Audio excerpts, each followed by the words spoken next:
신명기 27장 1절 말씀입니다.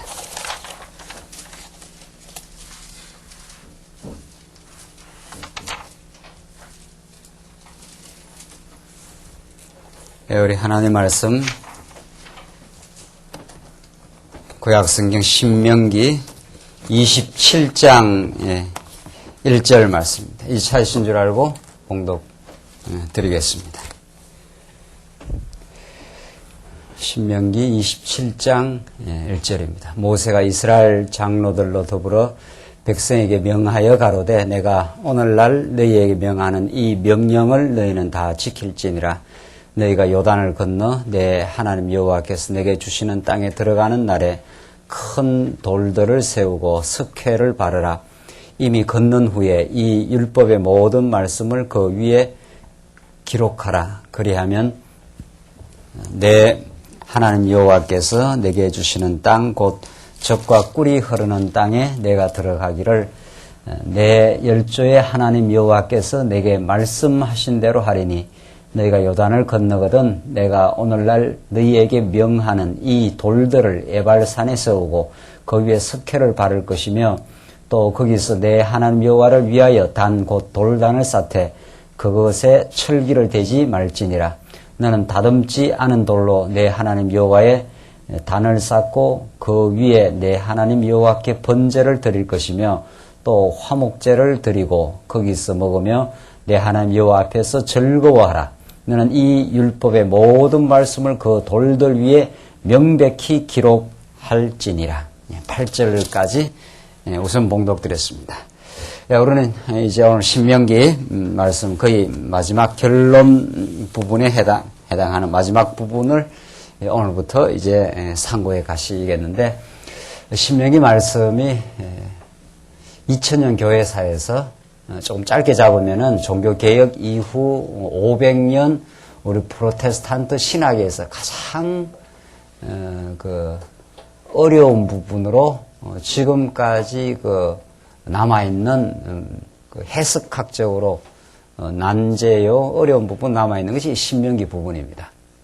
이 신명기를 어떻게 복음적으로 이해하느냐, 좀 더 포괄적으로 말하면 신구약 전체의 전망 속에서 하나님의 계시의 말씀으로 바르게 이해하느냐는 우리의 신앙생활을 참 즐거움으로 복된 복음 안에서 하느냐 하는 것을 결정지어주는 그런 아주 중요한 말씀입니다.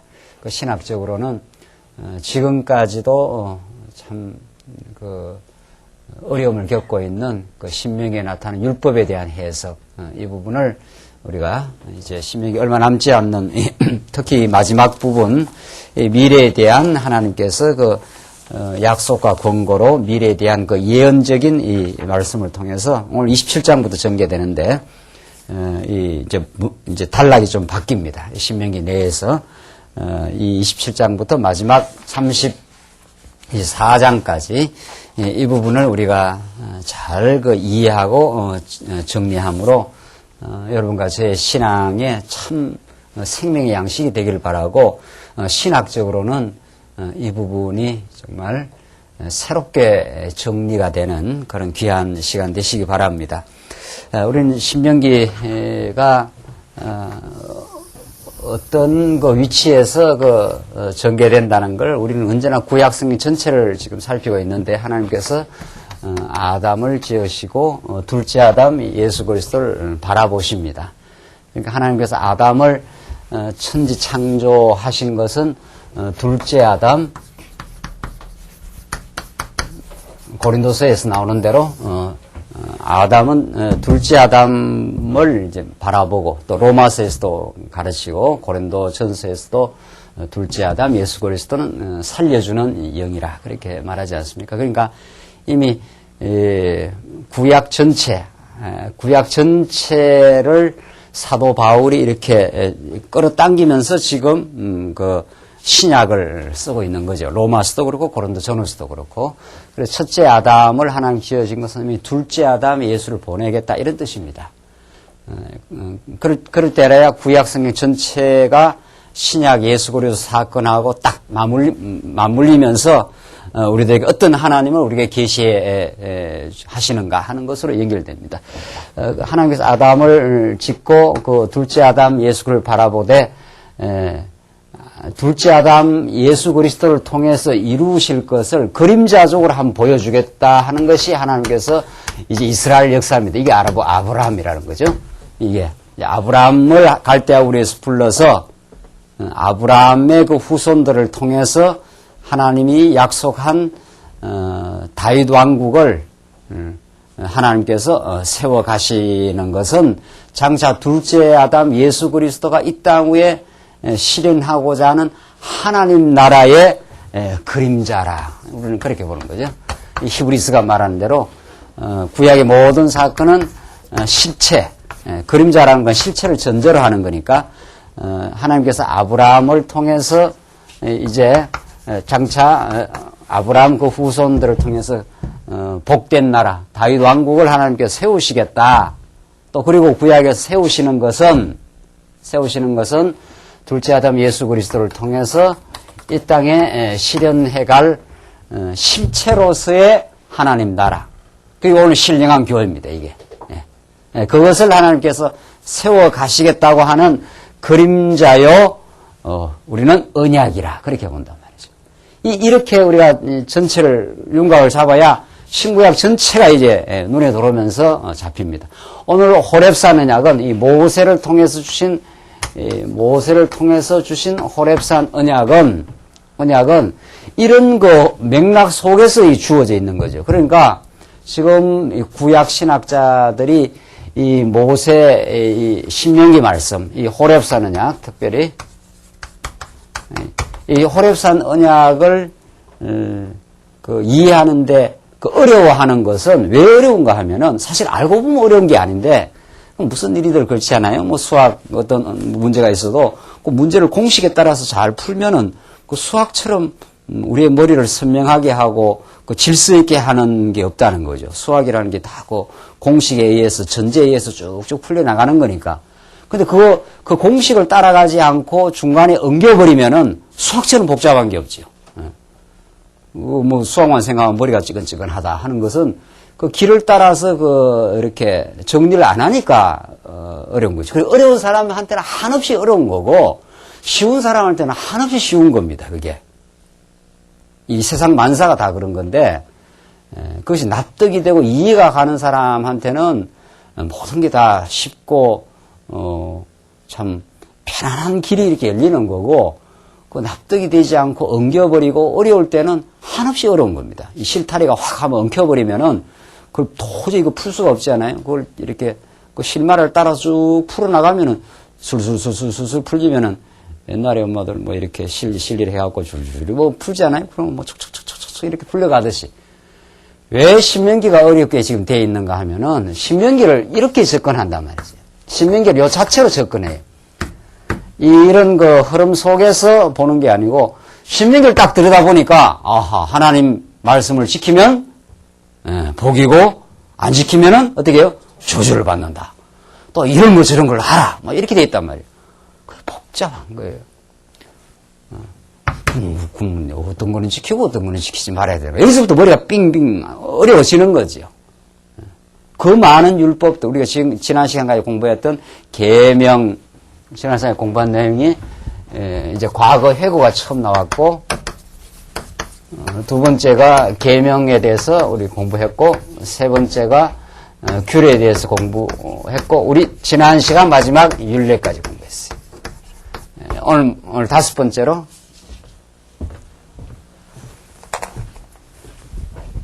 마지막이 미래에 대한 예언인데 약속과 권고로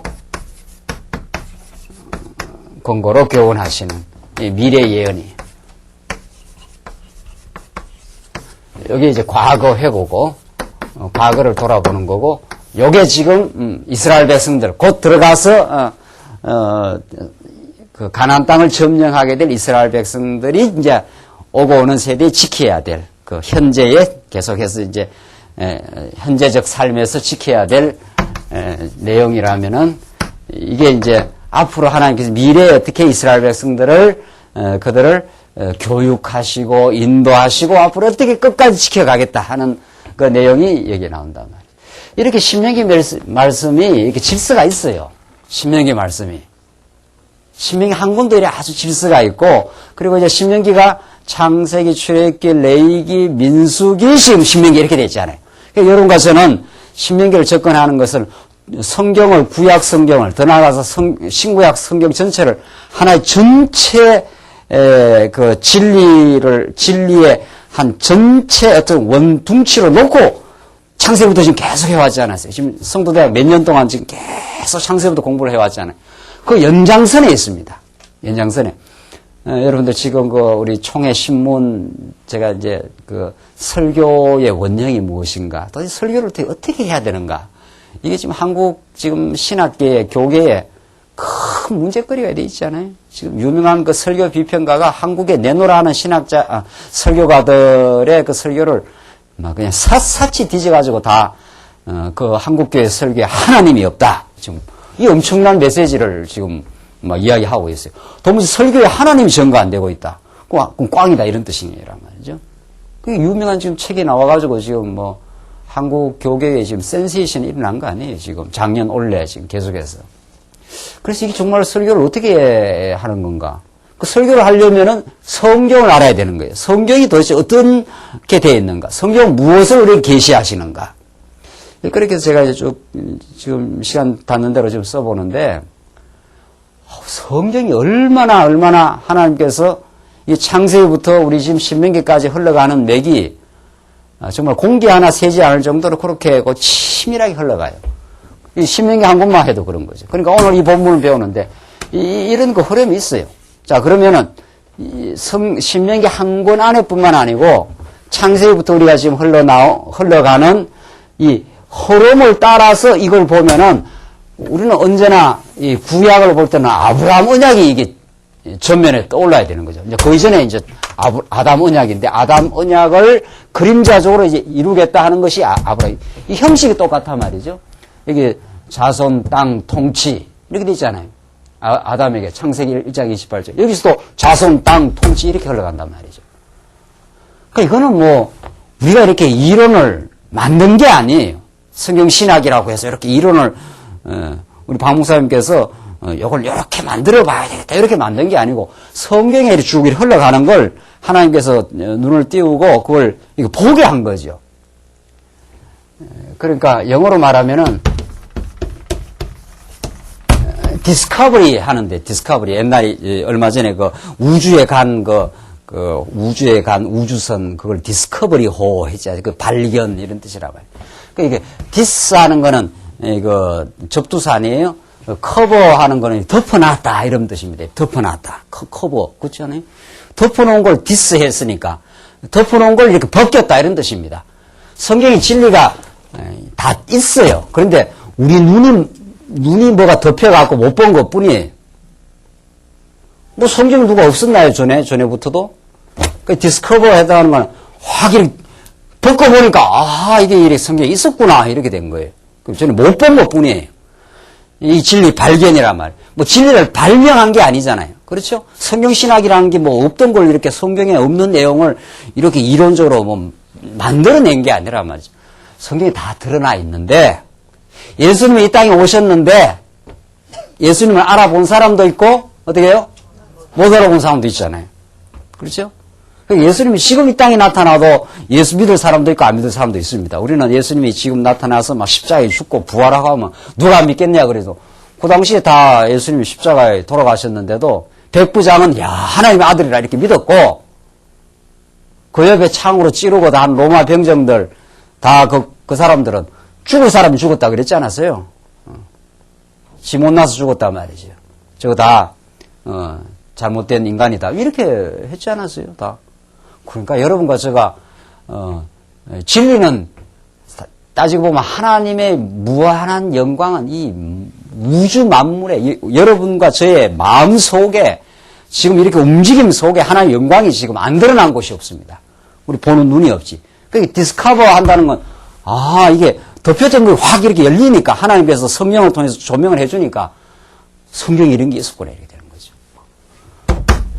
아담에게도 3대 언약하고 아브라함에도 3대 언약. 이걸 이루는 과정에 오늘 이 본문의 말씀이 있어요. 무슨 말인지 아시겠죠? 이래야 이게 술술술술, 그러니까 실타래가 풀려나가듯이 풀려나간단 말이죠. 왜 했는가? 하나님께서, 아브라함에게 자손도 주시고, 땅도 주시고, 나라도 통치도 해주고, 이건 뭐 불변이에요. 이거는 이스라엘 백성들이 잘 지키면은 이 나라를 이루어지고, 안 지키면 이 나라 안 이루는데, 이런 말이 하나도 없어요. 아브라함을 부를 때부터 어떻게 했습니까? 부를 때부터 조건 하나도 없어요. 그냥 해주겠다. 이런데, 이게 불변해요. 그 과정에 하나님께서 모세를 통해서 이런 하나님의 큰 은혜를 이런 수많은 율법을 통해서 언제나 기억나게 하고 깨닫게 하고 그들로 하여금 하나님을 더욱 사랑하게 하고 만들어 가시. 그들이 하나님의 뜻을 과정에서 늘 많이 어기지 않아요. 어겨도 규례라는 이 계명을 어겨도 규례라는 걸 통해서 어떻게 해요? 용서해주고. 왜? 이미 아브라함이 약속했으니까. 너를 축복하는 자를 축복하고 너를 저주하는 자를 저주하겠다. 그러니까 너의 편이다 이 말입니다. 너가 이 계명을 좀 어겨도 용서하고 용서할 뿐 아니라 생명의 윤례가 거의 이웃 사랑 생명에 관한 내용들이거든요. 너희들의 생명을 보존해 주겠다 이런 뜻이. 그리고 앞으로도 너희들이 내 말을 듣지 않으면 한번 때리기는 하지만은 다시 붙들어서 그 나라가 망하지 않도록 아주 망하지 않도록 나라를 지켜주겠다. 이게 신명기. 이런 내용이란 말이죠. 그래서 요 모세 언약, 요 호렙산은 여기만 이렇게 보면은 그때부터는 이 디스커버가 안 되는 거죠. 성경이 이렇게 안 깨달아지는 거, 안 보인단 말이에요. 여러분도 오늘 산에 들어가서 산 전체에 지도를 놓고 이렇게 걸어가야 되지. 어떤 사람이 헬리콥터로 중간에다 탁 산 중턱에 갖다 넣어놓으면은 어디가 정상 가는 길인지 알 길이 없는 거예요. 알 길이. 그래서 참 우리가 지금 이 하나님께서 창세부터 계시록까지 창세부터 쭉 흘러가는 이 신명기의 말씀을 지금까지 이렇게 하나님께서 공부하게 하시고 열어주신 거죠. 눈을 잡고 이렇게 성경을 볼 수 있도록. 자, 그래서 오늘 아주 이제 마지막 신명기 이 부분입니다. 지금 여기까지 쭉 공부를 해갖고 마지막 이스라엘 백성들에게 너희들 이제 곧 가는 땅에 곧 들어간단 말이지. 들어가서 이런 걸 지키면서 나를 기억하라. 내가 여호와 하나님을 기억하라 했는데 너희들 들어가서 앞으로 미래 어떠한 일들이 이루어지게 될 것이라 하는 미래에 대한 이 지금까지 말씀한 호렙산 언약을 그걸 갖다가 아주 압축을 해가지고 하나님이 약속도 해주고 권고도 해주고 지금 하는 내용이에요. 미래를 내가 사실은 지켜주겠다 이런 뜻입니다. 너희들의 삶을 인도해 가겠다 하는 것이 27장부터 34장인데 우선 언약으로 약속하는 것이 27장부터 우선 30장까지가 나오는데 이것이 호렙산 언약으로 약속하는 내용이 27장부터 28장까지 먼저 호렙산 언약으로 약속하는 것이 나옵니다. 27장부터. 지금 오늘 27장 내용은 호렙산 언약, 지금까지 한 모든 언약의 압축판이라 이렇게 생각하면 됩니다. 압축. 그 압축판이 잘 너희들 지키면 복을 주고 불순종하면은 저주하겠다. 지금 그런 내용이거든요. 자, 여기서 이제 미리 이걸 복과 저주에 대한 내용이 나옵니다. 자, 복과 저주. 이게 모세 언약 혹은 호렙산 언약의 말씀이라는 걸 꼭 기억해요. 언약의 말씀이라는 것은 하나님의 계시의 말씀입니다. 계시의 말씀. 이게 언약의 말씀으로 주었기 때문에 이스라엘 백성들의 앞날을 이제 인도를 해가는데 이 모든 것은 언약의 말씀이기 때문에 언약의 자손 예수 그리스도를 향해서 지금 가고 있다. 이게 우리 이 본문을 지금 읽어나가는 기본 전제라는 거죠. 그래서 27장 이 정도 우리 전제를 하고 이제 읽어가면서 해석해 보십시다. 27장 호렙산 언약으로 약속하는 건데 우선 27장 전체가 불순종자에게 대한 경고의 말씀이 나오는데 1절로 8절 봅시다. 1절로 8절 보시면은 요단을 건너 큰 돌을 세우고 율법을 기록하라 합니다. 자, 보십시다.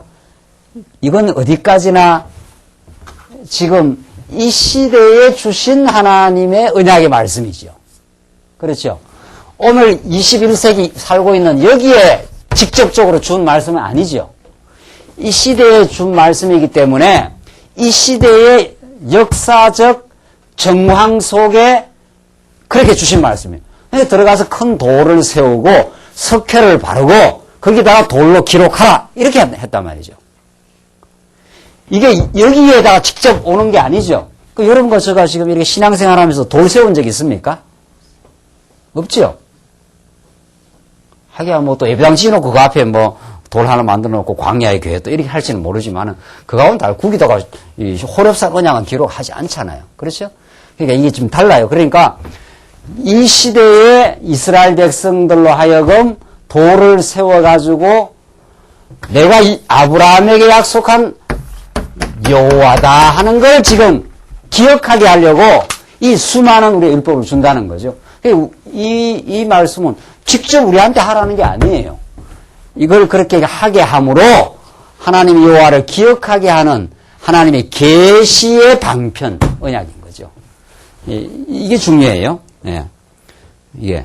그래서 21절 보십시오. 모세가 이스라엘 장로들로 더불어 백성에게 명하여 가로되 내가 오늘날 너희에게 명하는 이 명령을 너희는 다 지킬지니라. 어떤 명령을 하는가 봅시다. 22절 너희가 요단을 건너 내 하나님 여호와께서 내게 주시는 땅에 들어가는 날에 큰 돌들을 세우고 석회를 바르라. 요단을 건너 내 하나님 여호와께서 내게 주시는 땅에 들어가는 날에 이렇게 돼 있잖아요. 이거는 이스라엘 백성들이 뭘 잘해서 들어가는 게 잘해서 들어가고 못해서 못 들어가고 아니고 하나님이 누가 이미 약속한 겁니까? 아브라함과 자손 생육하게 해주겠다, 땅 정복하게 해주겠다 한 대로 그 은혜로 들어간다는 거예요. 그 들어가서 너희들이 거기서 그 은혜를 기억하게 되려면은 이런 율법을 지켜나가야 된다. 이런 뜻입니다. 이게 무슨 말인지 아시겠죠? 그래서 이 들어가는 날에 큰 돌들을 세우고 석회를 바르라.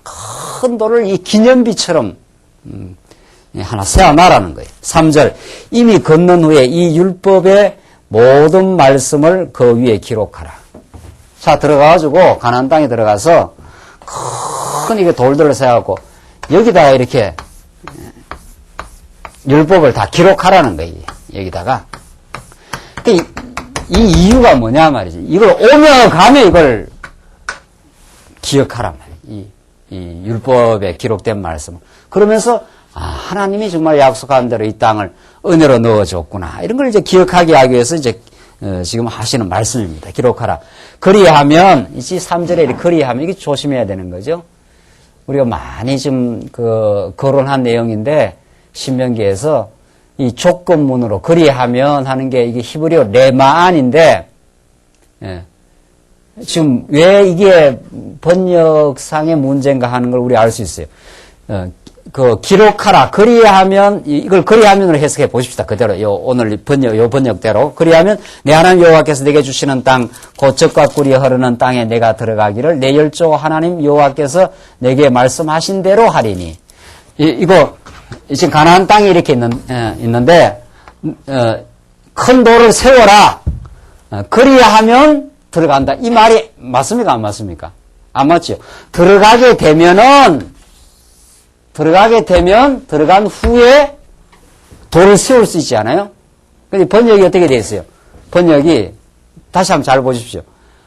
이 돌들을 기록하라. 그러니까 3절에 이미 걷는 후에 이 율법의 모든 말씀을 기록하라. 그리하면 그 땅에 들어간다. 이렇게 되어 있단 말이죠. 그게 안 맞죠?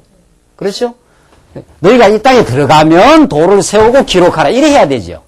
그러니까 지금 과거에 이 신명기 번역자들이 자꾸 그 레만이라는 그 히브리어가 조건문으로 해석될 수도 있고 뭐뭐하기 위하여 혹은 뭐뭐하기 때문에 이렇게 해석될 수도 있는 거예요. 우리말에도 한 단어가 이렇게도 해석되고 저렇게 해석되는데 그걸 이 번역하는 사람이 이 조건문으로 잘못 해석을 한 거죠. 이게 아니, 그건 말이 안 맞아요. 여기 들어가서 기록하라 해놓고 기록하면 땅에 들어가게 주겠다. 이 말이 안 맞잖아요. 땅에 들어가게 할 때에 하나님께 들어가게 하기 때문에 들어가고 나서 기록하라. 이렇게 해석을 해야 되는 거죠. 자, 그러니까 이건 아주 신학적으로 너무도 중요한 거죠. 우리가 이렇게 하면 하나님이 이렇게 해주고, 우리가 저렇게 하면 하나님이 저렇게 해준다. 이렇게 신명기가 해석되면은 역사의 주도권이 누구에게 있는 겁니까? 사람에게 있는 거죠. 이렇게 해석하면은 정말 하나님은 우리 뒤치다꺼리 하면서 따라다니는 우리 인간 주권의 종속이 되는 거죠. 이건 결정적인 문제가 되는 거죠. 그래서 참 우리가 하나님께서 정말 허락을 하시면은 다음 기회에 성경을 번역할 우리가 권한을 우리가 정말 가지게 됐을 때 바르게 성경을, 지금 성경 전체적으로는 잘 돼 있어요. 전체적으로는 우리가 하나님을 잘 깨닫는 게 잘 돼 있는데, 그러나 이게 결정적인 몇몇 곳은 아직은 좀 보완해야 되는 것이 있다는 거죠. 이런 부분입니다.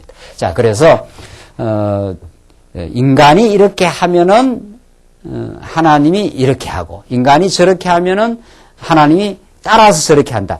이런 규절로 해석될 수 있는 것이 나오면 우리가 정신을 바짝 차려야 되는 거죠. 아하, 이게 뭐 번역이 문제가 있구나. 그게 아니라 하나님께서 이 땅에 넣어줄 것이니까 넣어주기 때문에 그때가 되면은 이렇게 해석해야 된다는 거죠. 하나님께서 약속대로, 아브라함이 약속한 대로 이 땅을 은혜로 넣어줄 것이니까 그때 돌을 꼭 큰 돌 하나 세워놔라. 그리고 거기다 율법을 기록해놔라. 그리고 오고 오는 세대에 그 큰 돌에 세워진 율법을 보면서, 하나님 우리를 이 땅에 정말 은혜로 넣어주었기 때문에 우리가 율법을 지키면서 하나님을 기억해야 되겠습니다. 이렇게 하라는 거죠. 이게 오늘 우리 신앙생활에도 그대로 이루어지잖아요. 그렇잖아요. 우리가 지금 예수가 하나님의 언약대로 우리를 위해서 십자가에 죽으시고 부활하시고 우리에게 사랑을 크게 베풀어 주셨으므로, 그러므로 우리는 하나님의 뜻을 따르고 싶은 마음도 있고 이웃 사랑하는 마음이 생겨서 자꾸 하나님의 뜻대로 지금 살고 싶은 간절한 소원이 생기는 거죠. 하나님이 다 해주시기 때문에 그 은혜에 반응하게 되는 거죠. 사랑을 받으면 사랑에 대한 그 반응이 나오게 돼 있지 않느냐면, 그건 너무도 자연스럽고 무거운 짐이 아니고 우리가 하나님을 따르는 것이 말이죠. 그런 뜻으로 봐야 돼요. 자, 그래서 4절 보시면은 4절, 너희가 요단을 건너거든 내가 오늘날 너희에게 명하는 이 돌들을 에발산에 세우고 그 위에 석회를 바를 것이며, 또 거기서 내 하나님 여호와를 위하여 곧 돌단을 쌓되 그것에 철기를 대지 말지니라. 너는 다듬지 않은 돌로 내 하나님 여호와의 단을 쌓고 그 위에 내 하나님 여호와께 번제를 드릴 것이며 또 화목제를 드리고 거기서 먹으며 내 하나님 여호와 앞에서 즐거워하라. 너는 이 율법의 모든 말씀을 그 돌들 위에 명백히 기록할지니라. 자, 그러니까 하나님이 지금 이 호렙산 언약을 총 이렇게 정리를 지금 하고 있는 겁니다. 여기는 뭐가 기록되느냐 하면은 계명도 기록되고, 여기 나오는 대로 번제 나오지 않았어요? 번제도 있고 화목제도 있고. 이거는 계명이고 번제 화목제는 뭡니까 이게? 이 중에 뭐예요? 규례 아니에요, 규례. 그렇죠? 이런 것들이 여기에 다 그냥 기록을 해놔라. 그리고 나서 하나님 앞에서 즐거워하라는 거예요. 왜? 이게 율법이 언약이고 이게 궁극적으로는 예수를 가리키는 우리에게 영원한 복이 되기 때문에 하나님의 언약의 말씀은 이게 총체적으로 예수 안에 이루어지고 우리 택한 백성에게는 하나님의 사랑의 확증이다, 이런 뜻입니다. 그러니까 사랑을 받은 사람은 즐거워할 수밖에 없어요. 그렇잖아요. 그래서 우리 신앙생활이 항상 기뻐하라 하는 것이 그런 뜻인 거죠. 우리 삶의 고난도 있고 때로는 어려움이 있어요. 그게 없는 사람이 있느냐 말이죠. 그러나 그 모든 것 속에 하나님의 뜻이 배어 있고 궁극적으로 하나님의 사랑의 확정이기 때문에 이 돌들 속에 하나님의 계명도 기록해 놓고 번제, 화목제의 방법도 다 기록해서 그러니까 하나님이 번제하고 화목제를 만들어 놓은 것은 이스라엘 백성들이 살아가다 보면은 어떻다는 것이 이미 예상되고 있습니까? 살아가다 보면은. 예? 이 번제하고 화목제는 어떨 때 드리는 겁니까? 레위기서에 그 제사 속죄제도 있고 속건제도 있고 번제도 있고 화목제도 있고 그 5대 제사 나오지 않아요? 레위기서. 이미 우리 앞에서 다 시내산 언약에서 나온 대로 그 시내산 언약, 호렙산 언약이 다 통틀어서 이제 모세 언약인데 이런 번제나 화목제는 무엇이 예상되기 때문에 그렇습니까? 이스라엘 백성이 살다 보면은 어떻게 해요? 어떨 때는 좀 안식일 지킬 때도 있지만은 그 구약 백성들 말입니다. 어떨 때는 또 안식일을 범하고 계명을 어길 때가 있어요. 그러니까 이미 그 인간 존재의 그 인간의 그 존재 방식입니다. 이 땅 위에. 우리가 영원한 천국 가기까지는 구약 성도도 마찬가지고 우리 신약 성도도 마찬가지고 인간의 그 존재 방식이 완전하질 않아요. 하나님 그렇게 만들어 놓질 않았어요. 인간의 존재 방식이. 그렇기 때문에 인간은 이렇게 하나님 뜻을 따라 살다가도 또 인간의 존재 방식도 그러하고 여러분들 이 가나안 땅에 나중에 들어가서 여기 살아가는 환경도 그렇습니다. 환경도. 이걸 우리가 기억하는 게 우리 신앙생활이 어떻게 진행된다는 걸 잘 인간 스스로도 연약성이 있고 이미 환경도 어떻습니까? 환경도 이 주변에 유혹이 우글우글하는 곳이에요. 유혹이. 그러니까 사무엘 상하에 보면 하나님께서 다 그들을 인도하는데도 이스라엘 백성들이 우리도 왕이 있어야 되겠다 이런단 말이죠. 왜? 여기는 다 왕들이 있으니까 이 왕들이 있어야 막 이 나라가 잘 되는 줄 알아. 하나님이 이스라엘 백성들이 왕이 되어서 인도를 하는데도 그러니까 유혹이 자꾸 돼요. 유혹이. 백화점 가면 유혹 됩니까? 안 됩니까? 그냥 집에서 살면 유혹이 별로 안 되는데 그냥 옆에 있는 뭐 좀 조그마한 가게 가서 가면 돼. 아이고 뭐 롯데백화점은 갔단 말이에요. 롯데백화점은 가면 그 안 살 것도 사고 막 견물생심이 돼가지고 쉽게 말하면 그런 거예요. 동창회 가면은 괜히 유혹이 자꾸 되는 거예요. 잘난 사람이 옆에 있는 것고 말이죠. 나도 잘났는데 나도 잘난 게 아니고 나도 하나님이 여러분이나 저나 다 하나님 은혜 가운데 우리가 얼마나 하나님의 정말 보호 가운데 오늘 이렇게 나와서 말씀 듣고 건강하고 뭐가 더 원하는 게 있습니까? 따지고 보면 이렇게 정신이 들면 말이죠. 그런데 괜히 이제 어때 동창회를 한번 가거나 하면은 아이고만 내보다 잘난 사람이 보이는 것 같단 말이죠. 그러면 유혹이 되는 거예요. 그러면 나는 그냥 아반떼 몰고 갔는데 아반떼도 없는 수도 있어요. 아반떼만 해도 괜찮아요. 이 사람은 그냥 차 좋은 거 뭐예요? 차 좋은 거 그 에쿠스를 몰고 왔단 말이에요. 그러니까 이게 확 심장이 상하는 거죠. 심장이. 그 에쿠스 타는 사람 에쿠스 타고 나는 아반떼는 아반떼 얼마나 좋으냐면 아담하고 말이죠. 에쿠스는 커서 좋고 듬직해서 좋고 그 아반떼는 아담해서 좋습니다. 아반떼보다 더 좋은 게 뭐예요? 더 좋은 게 티코는 주차하기가 좋고 그렇게 생각하면 안 좋은 게 없어요. 안 좋은 게 전혀 없습니다. 하나님이 우리 마음을 지키시고 그 은혜에 사로잡히면 유혹받을 일이 없는데 하나님 말씀이 약하면은 천지가 유혹입니다. 천지가 유혹이에요. 천지가 유혹거리. 그래서 인간은 이스라엘 백성들 얘기 들어가면은 인간 존재 방식 자체가 연약성이 있고 애굽에서 이게 종살이 하던 백성들이거든요. 광야에 나온 백성들이. 그리고 나중에 이 다윗 솔로몬 이후에는 하나님의 인도와 사랑을 경험한 세대는 하나님 섬겨요. 여호수아서 보면은 여호수아와 갈렙이라든가 하나님이 막 이스라엘 백성들을 광야에서 보호하고 인도하고 사랑하고 하나님 약속대로 가는 땅 넣어준 그 세대가 죽으면 하나님을 인도를 발견한 그 세대가 죽으면 그 다음 세대는 또 타락해요. 인간이 그런 거. 그래서 하나님이 또 다시 보호하고 다시 사랑하고 이런단 말이죠. 그래서 이 하나님 말씀에 계속 지속적인 교육이라는 게 그래서 필요한 건데, 그래서 인간 존재가 그렇게 연약한 데다가 하나님이 인도하는 환경이 이렇게 유혹이 천지입니다. 유혹 천지예요, 유혹이. 그러니까 우리도 왕이 있어야 되겠다 하고서 하나님을 왕으로 모시지 않고 인간 왕을 구했다가 사울 왕을 구해서 이스라엘 백성이 그때부터 어려워지잖아요. 그래서 하나님이 이스라엘 백성들을 아십니다. 그러니까 계명을 어떨 때는 지키다가 어떨 때는 못 지킨 때가 있다는 걸 알아요. 그러니까 뭐를 주는 거예요? 뭐를? 그리고 번제를. 번제라는 건 범죄했을 때 재물을 가지고 불태워 하나님 앞에 제사를 드려서 하나님에게 용서를 받는 거란 말이죠. 그래서 하나님이 번제, 화목제는 하나님의 계명을 어기면 하나님의 진노의 대상이 돼요. 하나님의 계명을 어기게 되면은 하나님의 공의의 법칙대로 그대로 하면 진노의 대상이 돼요. 그러니까 하나님으로부터 진노의 대상이 되고 인간이 행복해질 수가 없습니다.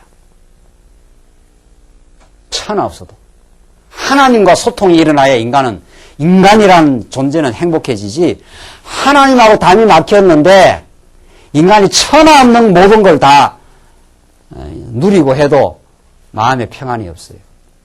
그래서 하나님이 하나님과 화목하게 하는 그 길을 열어놓으시려고 화목제를 미리 이렇게 다 준비해 놨습니다. 인간의 연약성을 아시고 그 땅에 들어가면 또 유혹받아서 한번 휘청거릴 것도 아시고, 그래서 계명을 주어서 너희들이 번제를 드리고 하나님과 화목한 길이 열리고 하나님 앞에 감사하게. 화목제가 이 감사제거든요. 감사제. 이게. 하나님, 우리 실수했는데도 하나님 우리를 용서해 주십니다. 이렇게 하나님 앞에 서게 만들어 주시려고, 이게 지금 27장에 전개되는 호렙산 언약으로 압축해가지고 이 큰 돌에다 세워놓고 이걸 오고는 세대에 가르쳐라. 이게 너희들의 기념비가 된다. 언제나 계명은 하나님이 여호와라는 걸 기억하게 하는 장치요. 서로 이걸 어겼을 때는 살아가다 실수하고 어길 때가 있단 말이죠. 어길 때는 번제와 화목제를 드려라. 그게 너희들의 복이 된다. 이 말이죠. 율법은 이스라엘 백성들의 복입니까? 복이 아닙니까? 궁극적으로. 복이에요. 사랑의 언약이에요. 이게. 왜 누구를 가리키는가? 예수를 가리키는. 그 예수를 우리가 의지하면서 우리가 실수해도 하나님이 예수를 십자가에 못 박혀 우리의 번제가 되고 화목제가 되어 주셨으므로.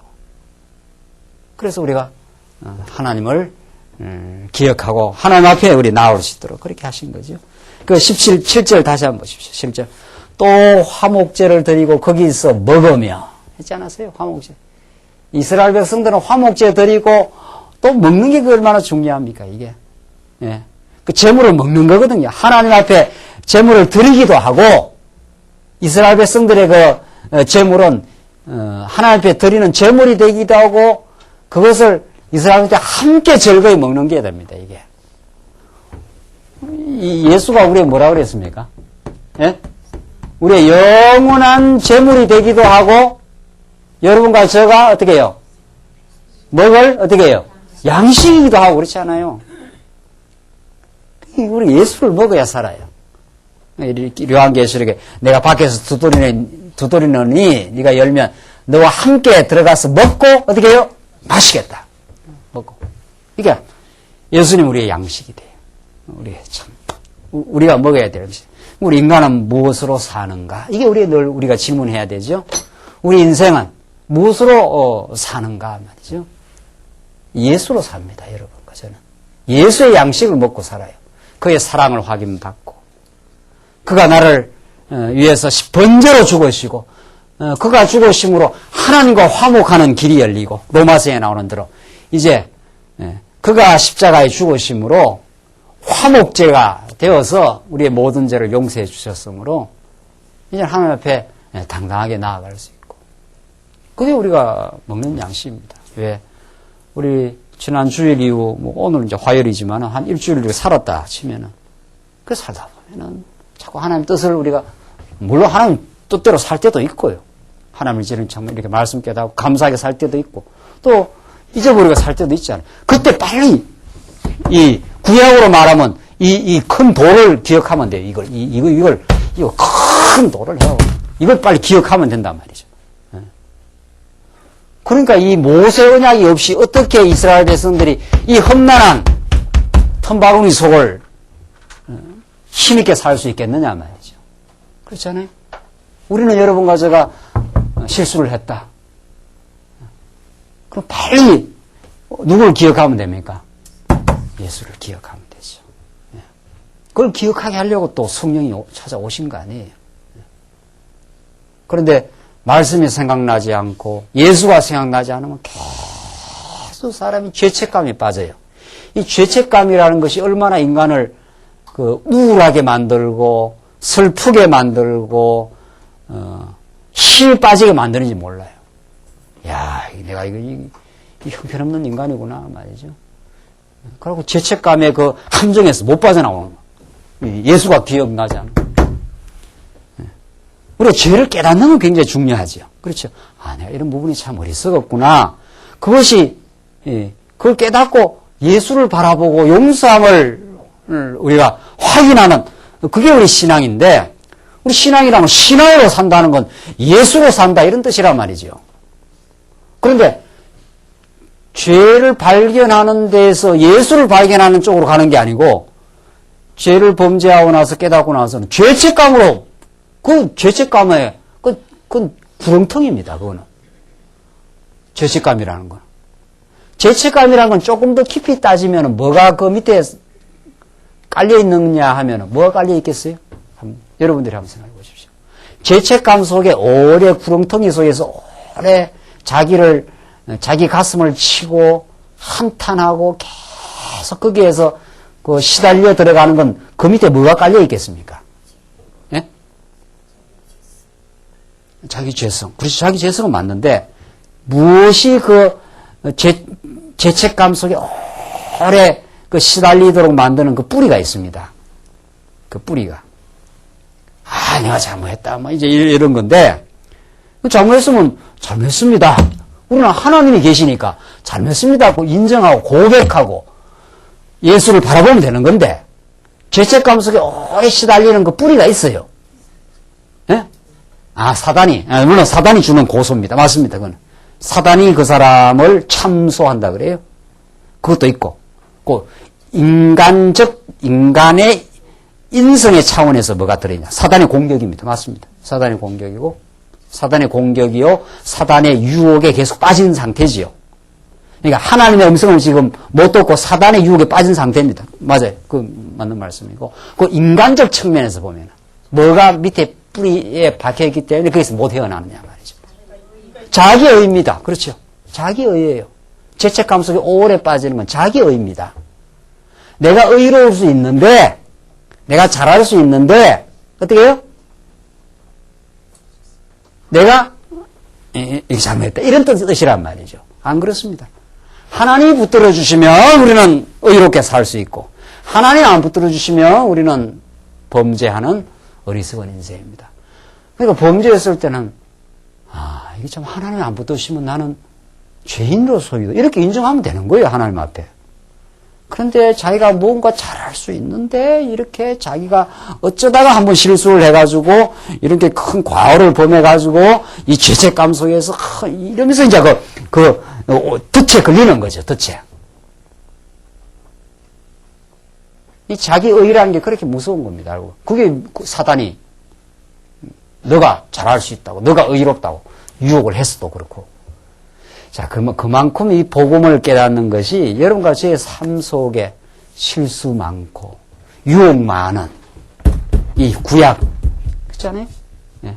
정말 우리는 하나님 말씀으로 안 붙들어주면 그저 악습이 있고 그죠? 옛 구습이라 그러지 않았어요? 그걸 에베소서에서 이제 옛 구습을 버리고 그 옛 구습이 정말 말씀으로 깨닫고 그걸 자인하고 하나님 앞에 용서를 받고 이렇게 해야 이게 변화해 가는 거거든요. 그래서 이스라엘 백성들에게는 큰 돌을 해서 석회를 발라라. 석회를 발라 거기다 기록을 해놔라. 이걸 보고 오고 오는 세대에 하나님의 용서와 하나님의 보호가 이 모세를 통해서 너희들에게 주었다. 이 기념비로. 그게 이스라엘 백성들에게는 얼마나 놀라운 그 복의 말씀인지 모릅니다. 9절을 보십시다. 9절로 10절을 보시면 이스라엘 자손에게 여호와의 말씀을 복종하라고 합니다. 9절로 10절을 봅시다. 모세가 레위 제사장들로 더불어 온 이스라엘에게 고하여 가로되 이스라엘아 잠잠히 들으라. 오늘날 내가 내 하나님 여호와의 백성이 되었으니 그런즉 내 하나님 여호와의 말씀을 복종하여 내가 오늘날 내게 명하는 명령과 규례를 행할지니라. 지금 우리 레위서에서 아주 주목해야 되는 참 중요한 부분이 오늘 이 본문에 계속 반복되고 있는 거예요. 9절에도 모세가 레위 제사장도 더불어 온 이스라엘에게 고하여 가로되 온 만 백성을 지금 다 불러놓고 지금 모세가 죽기 직전에 최종 하나님의 지금 언약을 지금 선포하는 지금 자리 아닙니까? 이스라엘아 뭐라고 했습니까? 잠잠히 어떻게 해요? 들으라. 이거 얼마나 중요한 말씀, 메시지인지 몰라요.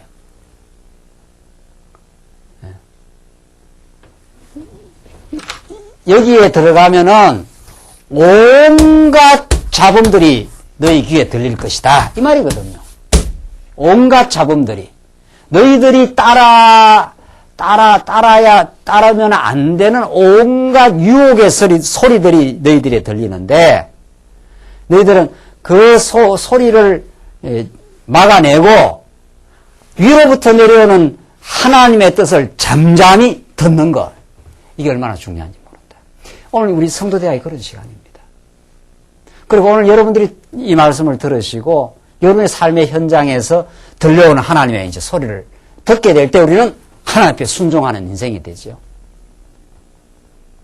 여러분과 저를 지금 휘감고 있는 온갖 세상 소리들이 있어요. 그게 세속주의라 그럽니다. 그게 세속주의라 그래요. 하나님의 은혜를 차단시키고 내 욕망과 내 영광을 위해서 살려고 하는 그런 그 내면의 소리들 말이죠. 잘못된 소리를 따라가게 되면은 우리는 하나님을 떠나고 우리는 만족과 기쁨이 없는 삶을 사는 거죠. 그건 해도 그 사단의 음성입니다. 아까분에 우리 권사님 말씀하셨다. 사단의 음성입니다. 그러니까 아담이 사단의 그 유혹의 음성에 순종한 거 아니에요. 너 이거 따먹으면, 그렇죠? 참, 그러니까, 에덴 동산의 그 최초의 유혹의 음성이 언제나 우리 주변에 있습니다. 그래서 에베소서에서 그 영적 전투라는 게 실감나는 말씀이에요. 네. 성령의 검을 가지고 정말 구원의 투구를 쓰고 정말 진리의 말씀을 우리가 듣는다는 거, 이거 얼마나 중요한지 모릅니다. 그러니까 에덴 동산에서 하나님은 명백하게 말씀해 줬거든요. 너 무엇이든지 다 따먹어라. 그러나 동산 중앙에 있는 선악을 알게 하는 나무는 따먹지 말라. 근데 사단의 음성은 그 유혹이 얼마나 기가 막히고 달콤하게 들어오는지 모릅니다. 저걸 따먹으면은 너는 어떻게 해요? 예? 예, 하나님과 어떻게 해요? 같이 된다. 얼마나 이게 그 아담을 뒤흔들어 놓는, 아담의 인간 존재를 뒤흔드는 유혹의 음성입니다. 그 결과 아담이 범죄하고 말할 수 없는 어려움을 겪는 거 아니에요. 우리가 그것 때문에 우리는 예수를 만났어요. 그리고 이제 예수를 만나 지금 이렇게 살아가고 있는데, 우리 이렇게 하나님의 말씀을 배운다 하는 것이 그렇게 중요합니다. 여기 오늘 본문에 나온 대로 잠잠히 들으라. 깔아앉히고, 이 세상의 음성들을 깔아앉히고, 내 내면의 욕망을 깔아앉히고, 그게 다 성령께서 우리 안에 찾아오시면은 하나님의 말씀이 들려들어. 하나님이 오늘 이런 생활 속에 무슨 하나님의 뜻을 이루시려고 하십니까? 이렇게 묻게 되는 거죠. 기도한다는 게 그런 시간이죠. 내가 이 문제를 어떻게 해야 됩니까? 해야 될까? 이런 식으로 내 중심으로 막 사태를 바라보고 판단하고 막 이렇게 들어가는 게 아니라 하나님이 이 일을 겪었는데 여기에서 어떤 하나님을 내가 더 배울까요? 이게 하나님의 앞에 잠잠하게 하나님의 뜻을 듣는 시간입니다. 그럼 틀림없이 답이 떨어져요. 틀림없이. 나는 너를 지배하는 여호와라. 이 음성이 들려야 된단 말이죠. 그래야 염려하고 불안하다고도 확 그걸 이겨내지 않아요. 맞습니다. 하나님 여호와십니다. 그럼 왜 이런 어려움을 줬습니까? 이래 또 하나님 또 물으면 너에게 깎여야 될 부분이 있어서 지금 깎아내려고 이런 일을 지금 주었다. 딱딱 하나님의 말씀이 그렇게 떨어지잖아요. 하나님의 말씀을 이게 듣는 시간, 우리 성도대학, 하나님의 말씀 듣는 시간. 또 우리 성도들과 교제할 때도 마찬가지예요. 교제할 때도. 그래서 여러분들 주위에 말씀으로 충만한 사람 옆에 붙는 게 얼마나 중요한지 몰라요. 그게 지혜자예요. 네. 여러분 주위에 말씀으로 충만해 있는 사람이 있으면 밥 사갖고도 붙어 밥 사갖고도 밥을 사주가면서도 그러면 지혜를 얻게 돼 있어요. 틀림없어 말할 것도 없이. 왜? 안 그러면 내가 하나님의 말씀을 듣는 게 아니고 세상의 음성을 듣고요. 사단의 음성을 듣고 그게 유혹당하니까. 그 싸움입니다. 우리 내면의 싸움은. 밥 사갖고 붙으라는 게 정말 이상합니까? 그거 진짜 그렇게 하고 싶은 거예요. 자기가 갈증 나고 자기가 말씀 듣고 싶으면 나를 지금 하나님의 뜻을 전달해주고 싶은 대로 지금 가고 싶은 거죠. 그것처럼 우리에게 중요한 일이 없습니다. 오늘 본문이 그걸 증거해요, 사실은. 이스라엘아 잠잠히 들으라. 오늘날 내가 내 하나님 여호와의 백성이 되었으니 그런즉 내 하나님 여호와의 말씀을 복종하여. 들려야 복종하지요. 안 들리면 복종 뭐합니다. 딴소리가 들리면 딴소리에 복종을 하게 돼 있어요. 사단의 음성이 들리기 시작하면. 사단의 유혹이 내 귀에 들리면 그쪽으로 우리가 순종한. 그래서 아담이 그쪽으로 넘어가는 거 아니에요? 내 하나님 여호와의 말씀을 복종하여 내가 오늘날 내게 명하는 모든 명령과 규례를 행할지니라. 하나님께서 말씀을 들려주시고 들리면 복종하게 되고 복종하여 명령과 규례를 지키면 그게 이스라엘 생에 즐거움이 되는 겁니다. 이게 번제 지키라 하는 대로 계명은 좀 중간에 어겼어도 번제 지키라 하는 대로 번제만 드리면 하나님 용서해 주시고 즐거움이 있는 거죠. 11절 보시면은 11절로 14절 보시면 그리심산과 에발산에서 복과 저주를 선포합니다. 자, 이제 이게 이제 오늘 이 본문의 골격인데 또 호렙산 언약을 압축하면 이렇게 되는데 그리심산과 에발산에서 복과 저주의 선포입니다. 이게 11절 모세가 당일에 백성에게 명하여 가로되 너희가 요단을 건넌 후에 시몬과 레위와 유다와 이스라엘과 요셉과 베냐민은 백성을 축복하기 위하여 그리심산에 서고 르벤과 갓과 아셀과 스불론과 단과 납달리는 저주하기 위하여 에발산에 서고. 자, 12지파 가운데 몇 지파는 그리심산 쪽에 복을 선포하는 산에 서고 몇 지파는 이 저주를 선포하는 에발산에 이렇게 쫙 이 양쪽으로 갈랐어요. 나눴습니다. 14절 레위 사람은 큰 소리로 이스라엘 모든 사람에게 말하여 이르기를 장색의 손으로 조각하였거나 부어 만든 우상은 여호와께 가증하니 그것을 만들어 은밀히 세우는 자는 저주를 받을 것이라 할 것이요 모든 백성은 응답하여 아멘 할지니라. 우상 만들면 그 저주 받는다. 지금 그 말이죠. 자, 지금 복은 그리심산에, 저주는 무슨 산에? 예? 에발산에. 지금 호렙산 언약을 지금까지 수많은 언약을 지금 말했지 않았어요? 그걸 다 그냥 이렇게 딱 압축을 하면은, 압축을 하면은 거리심산과 에발산의 복과 저주로 딱 이렇게 압축이 된다 이 말입니다. 지금 그걸 오고 오는 세대다 알려줘라. 이제는 오고 오는 세대다. 그러니까 하나님 말씀을 잘 지키게 되면 복이 될 것이요, 안 지키면 뭐가 된다 이 말입니까? 저주가 된다. 우선 현상적으로는 그래요. 현상적으로는 딱 이게 이제 이스라엘 백성들의 그 삶의 그 기준입니다. 기준. 삶에 살아가는. 그러니까 하나님은 스스로가 기준이 되기 때문에 하나님을 규정하는 기준이 필요 없어요. 하나님 당신이 하는 게 다 기준이에요. 그러나 피조 인생에게는 뭐가 있습니까?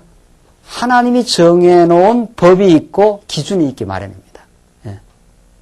그 법을 깨닫고 그 법에 순종하게 되면 그게 질서가 되는 것이요, 그 법을 못 깨닫고 그걸 순종하지 않으면 그때부터 무질서가 되고, 무질서가 자기 삶의 어려움이 되는 겁니다. 지금 율법은 그 대원칙을 지금 설명했어요. 이게 율법의 대원칙. 이게 구약 성도들에게 대원칙이에요. 그래서 이 복과 저주는 하나님이 선포하고 하나님이 복이 되게도 하시고 하나님이 이스라엘 백성들로 하여금 내버려 두면은 떠나서 저주가 되게도 하십니다. 이 주권이 이제 하나님에게서. 자, 이 문제는 복과 저주가 이스라엘 백성들의 오고 오는 세대의 기준인데, 지금까지 성경 해석은 너희들이 지키면 복이고 안 지키면 저주다 해서 인간에게 주도권이 있는 것으로 해석했어요. 지금 문제는 그거예요. 지금 문제는 신명기를 풀어가는데 왜 신명기가 그동안 이렇게 어렵게 안 풀려왔느냐, 복음적으로 안 풀려왔느냐. 우리는 하나님 복과 저주를 뭐 했으니까? 언약을 했으니까. 언약은 누가 이루는 겁니까? 하나님이 이루어요. 자, 포인트는 그거예요. 지금 이 복과 저주가 도덕적인 규범이 아니에요. 그렇죠? 하나님 구약의 모든 말씀은 하나님이 언약하시면 하나님이 성취한다. 지금 그 말이에요. 우리가 그래서 언약 성취하는 걸 이걸 우리가 생명의 말씀으로 지금 붙드는 거 아니에요? 이래야 하나님의 능력이 드러나고, 이래야 하나님이 이스라엘 백성, 언약 백성을 향한 그 사랑의 행위가 드러나는 거죠. 하나님이 그래 위대해요. 어떻게?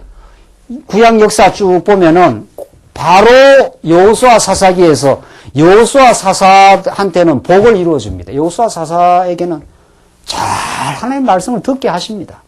또 들을 수 있도록 이미 여호수아, 갈렙 이런 사람이 하나님 은혜를 많이 보여줬고, 그러니까 잘 지켜요. 율법을. 그러니까 그대로 복이 됩니까? 안 됩니까? 그대로 복이 됩니다. 그런데 여호수아서가 끝날 쯤 되어서 하나님이 하시는 일을 본 이 장로들이, 여호수아와 그 당대 장로들이 죽으면 어떻게 돼요? 사사기가 전개되지 않아요? 그럼 뭐가 이루어집니까? 어려움이 이루어져요. 이방 대적이 쳐들어오고 난리가 나요. 이방 대적이 쳐들어오고. 그래서 또 하나님이 저주 가운데 아주 두는 게 아니고, 또 하나님이 이미 아브라함에 약속을 했기 때문에 땅에서 많이 고통을 받지만은 또 누구를 보내줘요? 다윗 왕을 보내주잖아요. 다윗 왕을. 그래서 그 나라를 다시 회복시켜줘요. 또. 그렇죠? 그래서 또 복이 되게 합니다. 그래, 복과 저주를 끊임없이 하나님이 주장하면서 이루어 가십니다. 최종적으로는 이스라엘 백성은 최종적으로 한번 언제 이 저주가 임하게 됩니까? 최종적으로는 어디서? 예? 어디서? 바벨론에 가서. 그렇죠? 예, 바벨론에 가서. 바벨론 가서 완전 한번 저주거리가 되게 되잖아요. 그러나 아주 저주가 아니고 언제나 어떻게 해요? 또 복이 되게 해서 돌아오게 하죠. 최종적으로는 뭐가 이루어지는 겁니까? 최종적으로는 복이 이루어져요. 그것이 누구한테 다 이루어져요? 예수한테.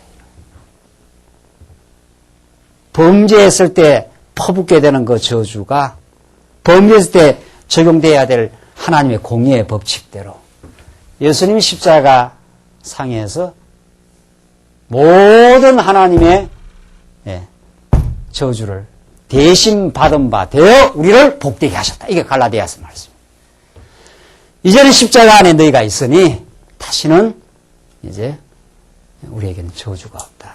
그 말이지요.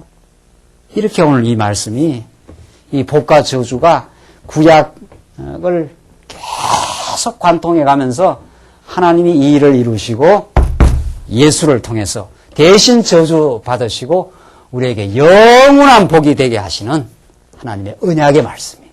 언약의 말씀. 그래서 우리는 다시는 하나님 앞에 저주가 없습니다. 이제는 깨달음이 있고 징계가 있고 성장이 있고 하나님 앞에 담대하게 서는 자녀가 되었고 그렇게 우리를 지금 부름을 받았습니다. 우리 조금 쉬었다 하시죠.